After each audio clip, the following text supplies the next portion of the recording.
वज़ीर-ए-आज़म मोहम्मद शहबाज शरीफ ने मुतासिरीन सैलाब के लिए गजर के बोबर मॉडल विलेज में तमाम ज़रूरी सहूलियात फराहम करने की हिदायत की है। गिलगित बल्तिस्तान के जिला गजर के गांव बोबर में 2022 के सैलाब के बाद तबाह होने वाली बस्ती की जगह नई मॉडल विलेज के इफ्तिताह मुतासिरीन को नौ तामीरशुदा घरों के मलकियती कागजात देने की तकरीब से खिताब करते हुए वज़ीर-ए-आज़म ने कहा कि वो अगस्त 2022 में यहाँ आए थे, जहाँ हर तरफ सैलाब के बाद तबाही के मनाजिर थे। मौसमियाती तब्दीलियों के नतीजे में तबाहकुन सैलाब और बारिशों ने पूरे गाँव को ज़मीन बोस कर दिया था। आज यहाँ नई बस्ती तामीर की जा चुकी है। मुतासरा खानदानों को इनके घरों के मिल्कियती कागजात दिए जा चुके हैं।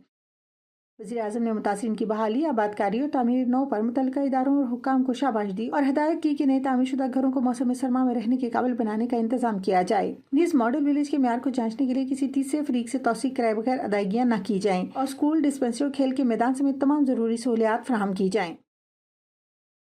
वज़ीर-ए-आज़म ने डिस्पेंसरी में अल्ट्रासाउंड, एक्स-रे और ज़चकी समेत तमाम जरूरी सहूलियात फौरी फराहम करने की भी हिदायत दी।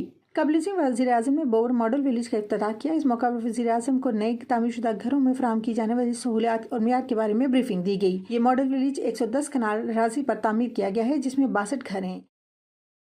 वज़ीर-ए-आज़म को बताया गया कि 216 किलोमीटर गिलगित शंदूर शाहरा भी तामीर की जा रही है। वज़ीर-ए-आज़म ने इस मंसूबे पर काम की रफ्तार तेज करने की हिदायत की। काबिल वज़ीर आला गिलगित बल्तिस्तान हाजी दिलबर खान ने मुश्किल और आजमाइश की घड़ी में गिलगित बल्तिस्तान की आवाम की मदद करने पर वज़ीर-ए-आज़म मोहम्मद शहबाज शरीफ और वफाकी हुकूमत का शुक्रिया अदा किया।